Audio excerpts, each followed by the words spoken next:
আজকে আমাদের আলোচনার বিষয় স্থির তড়িতের খুবই ইম্পর্টেন্ট একটা পার্ট, তড়িৎ বলের উপরিপাতন নীতি। এর আগের ক্লাস আমরা দেখছিলাম তড়িৎ বল কিভাবে বের করা লাগে। আজকে আমরা দেখব তড়িৎ বলের উপরিপাতন নীতির কনসেপ্ট। তো তড়িৎ বলের উপরিপাতন নীতিটা হচ্ছে, যখন অনেকগুলা চার্জ এক জায়গার মধ্যে থাকবে, তখন আমরা যে কোনো দুইটা চার্জের মধ্যে যদি ইন্টারেকশন চিন্তা করি, অর্থাৎ এই দুইটা চার্জের মধ্যে একটা চার্জ আরেকটা চার্জকে কত বলে আকর্ষণ বা বিকর্ষণ করবে, এটা যদি আমরা ক্যালকুলেশন করতে যাই, তখন তার আশেপাশে আর যত চার্জ আছে এদের কোনো প্রভাব কিন্তু এই চার্জগুলোর উপরে কাজ করবে না। মানে দুইটা চার্জের মধ্যে যখন আমরা ক্যালকুলেশন চিন্তা করব, দুইটা চার্জের মধ্যে যখন আমরা ইন্টারেকশন চিন্তা করব যে একটা চার্জ আরেকটা চার্জকে কত বলে আকর্ষণ বা বিকর্ষণ করবে, তখন আমরা তাদের আশেপাশের চার্জগুলোকে নেগলেক্ট করব। বুঝা গেছে? তো যে জিনিসটাকে আমি এখানে লিখে রাখছি, দেখো, the interaction between any two charges is completely unaffected by the presence of others. তো আমাদের এই কনসেপ্টটা কোন কাজে লাগে?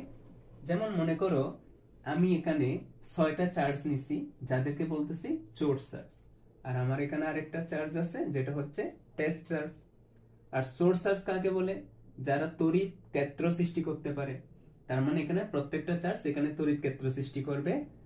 আর আমি টেস্ট চার্জটাকে যদি এই তড়িৎ ক্ষেত্রে আনতে যাই, তাহলে এই চার্জগুলার একটা রেজাল্টেন্ট প্রভাব কিন্তু এটার উপরে পড়বে, তাই না?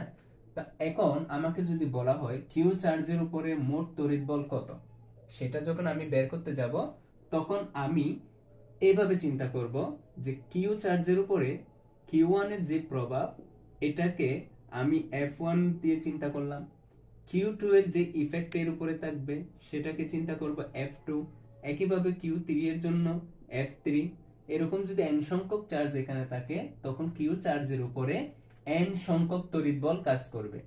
তোমরা একটা জিনিস খেয়াল করো, আমি যখন কিউ এবং কিউ ওয়ান এর মধ্যে তড়িৎ বল হিসাব করতেছি, তখন কিন্তু এইগুলাকে আমরা আমাদের বিবেচনায় আনি নাই। একইভাবে যখন কিউ টু এবং কিউ এর মধ্যে চিন্তা করতেছি, তখন কিন্তু এর আশেপাশে অন্যান্য যে চার্জগুলো আছে, এই চার্জগুলো নিয়ে আমরা মাথা ব্যথা করতেছি না। এই যে আমরা অন্যান্য চার্জগুলোকে মাথা ব্যথায় আনতেছি না, বিবেচনায় আনতেছি না, এই জিনিসটা, এই স্বাধীনতাটাই কিন্তু আমরা এখান থেকে পাইছি, তড়িৎ বলের উপরিপাতন নীতি থেকে। কারণ তড়িৎ বলের উপরিপাতন নীতি বলছিল, দুইটা চার্জের মধ্যে যখন আমরা হিসাব নিকাশ করব, তখন তার আশেপাশের চার্জগুলোকে আমরা বিবেচনায় আনবো না। তাহলে এই যে কিউ এর উপরে এতগুলা চার্জের টোটাল যে লব্ধি বলটা কাজ করবে, সেই বলটাকে যদি আমি বলি এফ, তাহলে এফ সমান কি হবে? এখানে যতগুলা বল আমরা পাবো, প্রত্যেকটা বলের ভেক্টর